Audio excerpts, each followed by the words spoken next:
Most of us who are adult action figure collectors really look at character selection as the key incentive to buying a character. Maybe we want to complete a team, maybe we want to build a figure, but usually first it's character selection, then it's articulation, being able to pose the character the way you want, and then usually it's accessories. These tend to be the criteria we use to judge whether or not a figure is worth the value, especially with rising prices, and, well, whether it's worth all the time and effort to hunt that figure down. And form factors can change, interpretive styles. That's, basically based on the particular collector. Heck, you can even now get a figure based on yourself. The most popular figures, though, with adult collectors tend to be the ones that are the best representation of a character without any added plastic needed for play value, shall we say. This is what the toy industry tends to call waiting for the bus. It's basically the most boring action figure possible, where the character is literally just standing there. The Justice League Unlimited line from Mattel is probably your, textbook example of this. And we all know that waiting for a bus, even with superheroes, isn't exactly the most exciting thing, although, it would be more exciting than being on a bus without superheroes. All right, I digress. What about when a character is more in an action pose? And I'm not just talking about these, Men in Black movie one figures that were in these ridiculous running poses that no one would ever actually be in and, captured in real life, but that's not important right now. What I'm talking about are action features, and that's because Adam Peterson all day, not to be confused with Adam Peterson all afternoon, wrote and asked specifically about these two Mattel action figures that had action features, meaning there was a mechanism inside of the body that did something. It might cause the arms to go up and down, the cape to come out.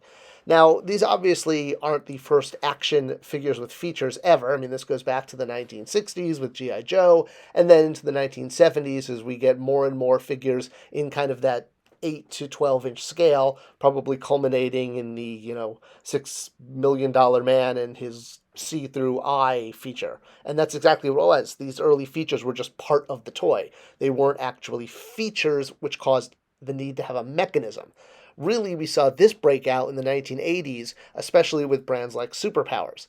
Previously, it was just about replicating a character in figure form, whether it was made of wood, like the first Superman action figure, or the adult collector Marvel Legends we were talking about in the beginning. Superpowers did something different where, in order to compete with a ever-encroaching market, they had features built into them. So in this case with Flash, you could squeeze his legs and it would cause his arms to go back and forth like he was running.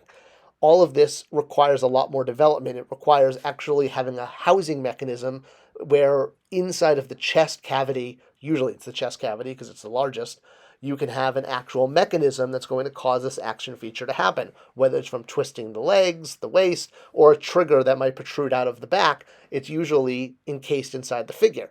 As a counterexample, the new Superpowers figures from McFarlane don't have action features, which to me more is the pity, because the action features are really what defined these toys. And that's a big part because action features were creeping onto the market in no short part because of the Masters of the Universe brand, which introduced action features as a standard from their very first figure, which had a twist waist punch, all the way to later versions that were actually built around mechanisms such as the phenomenal Battle Armor He-Man, as well as the counterpart Battle Armor Skeletor that had a mechanism inside causing a tumbler to show battle damage. Of course, it was also from a Hot Wheels crash car, but, hey, one good action feature that works on one type of toy works on another. The Masters of the Universe line would continue to incorporate action features in almost all of the characters, and many of them needed very deliberate sculpting and mechanisms in order for the feature to work. So that's where we get back to these guys. So we're not just talking about a basic figure, but something that has to actually do something, but ideally the mechanism is not protruding too much outside of the figure to take away from the play value. So I didn't work on either of these lines, but I did work on another DC line, which was Green Lantern, and I can use this movie's line, the toy line that is, as a walkthrough of how this goes, because it's pretty standard. So obviously you have your basic figures, and these usually only require an accessory that can either be held in the hand or snapped on the waist or wrist. Usually something that's going to be very easy for a child to manipulate and creates a lot of signature colors and silhouettes. A little tough with Green Lantern since so many of the characters are in green. You kind of try to highlight any area that's not, like the feet or the head. But yeah, you're stuck with a lot of the same color with this brand. It doesn't exactly help, but hey, it is pretty much the selling point because, Green Lantern, hence the word green in lantern. All right, so beyond basic figures, which could be either in multi-packs or in singles, but again was just a figure with basic snap-on accessories, in order to have a planogram space, you also had to have a buy-up, meaning beyond just buying the basic figures, what else could you buy into this world? And of course, if you have ships or vehicles or, giant cats to ride around on, those make great buy-up purchases. When you don't have those kind of things baked into the IP, usually you have to turn from doing a basic figure into a higher price point, which is commonly called the deluxe figure by both buyers and by the toy industry. Usually it's a much larger facing footprint as far as retail is concerned, and the package is going to be usually twice as big, even if you're not getting twice as much value. In the case of Green Lantern, the deluxe line was called Battle Shifters, and it involved plastic pieces that popped out and became different shapes, much like Green Lantern's powers caused green things to pop out and change shape in the movie. It wasn't that much of a stretch, and it almost feels like this feature was designed for the Green Lantern movie. Well, shockingly, no, it wasn't. In fact, almost all action features are not designed for the toy you're seeing them with. So this is a perfect example of how an action feature that was made available through the Inventor Relations program was then used by, in this case, Mattel, in order to have a feature for a specific character. The feature, or rather the invention, was this. It was called plastic origami, and essentially it's exactly what you would think. It's shapes that can be folded to create other shapes, and all with panes of plastic as opposed to paper. It was a neat idea, and it was something that sat around for actually quite a while until the Green Lantern design team picked it up and said, hey, this actually might be a great way to replicate Hal Jordan and the other Green Lantern's powers. So plastic origami got turned green and cut into the shape of a scorpion, and bam, what? Now you have Green Lantern Battle Shifters. This is extremely common in the toy industry, where things that are inventor relations go on to become the key driver for a line. So you can move up even from your deluxe figures all the way up to your TV driver, which in this case is the Ring Blast Jet, which was essentially a giant version of this plastic origami. In this case, instead of being a small spring-out hand or scorpion, it actually was an entire jet fighter. And then in one quick, hopefully swift moment, you could transform the jet by folding the plastic in on itself, and it would go from being a sky-based jet mode, where you could clip Hal Jordan to it as if he's projecting it, into a land-based tank. So, plastic origami to the extreme, you could say, but taking the concept that brings the whole line together, kind of like a Lebowski rug, where everyone has this plastic origami technology applied. And exactly the same case with things like Pop-Out Wing Batman. These are concepts submitted to toy companies without really an intention of a specific character, but knowing that lots of characters have wings and capes, lots of characters have transformation needs.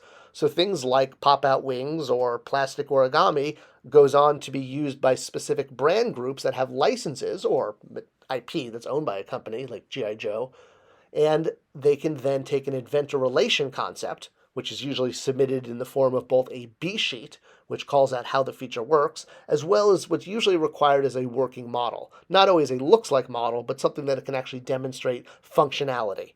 And sometimes these are even submitted for specific brands, and it's how sometimes inventors get ahead by sending in concepts that are already developed with brand DNA in place.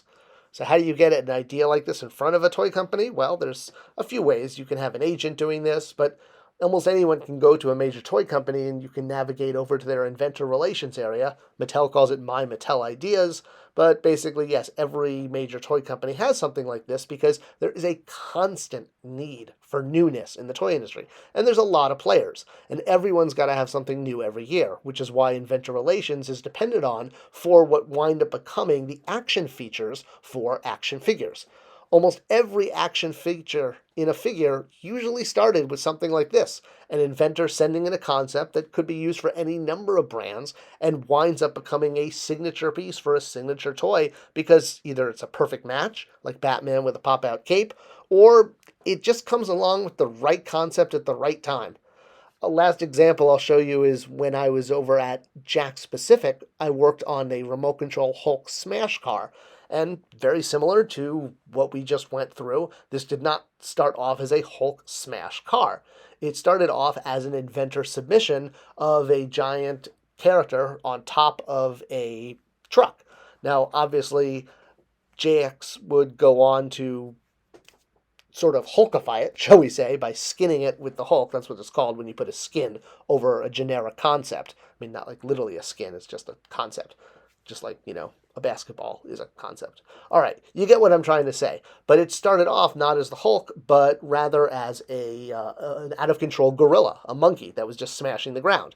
But because you could sell a lot more Hulks because he's more recognizable, the monkey concept, which that's not actually the concept, but I was trying to find something to represent it. You can imagine what it would look like. Same concept, just a monkey. And it became the Hulk because, again, Hulk is going to sell a lot more because he's in a giant movie, and kids can relate to the character more so than a giant monkey. Not that kids can't relate to a giant monkey.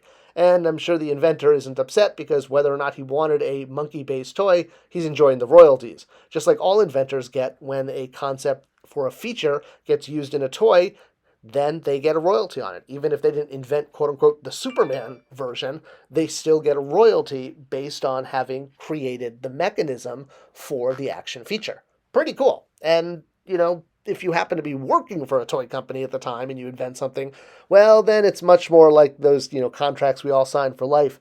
Some companies even literally own your dreams. I'm not kidding. Things that come outside of work, and if it's toy related, yeah, if you work for that company, well, in this case, they'll usually buy the concept from you, and usually it's for the pretty sum of a penny. Oh boy, don't go spending it all in one place.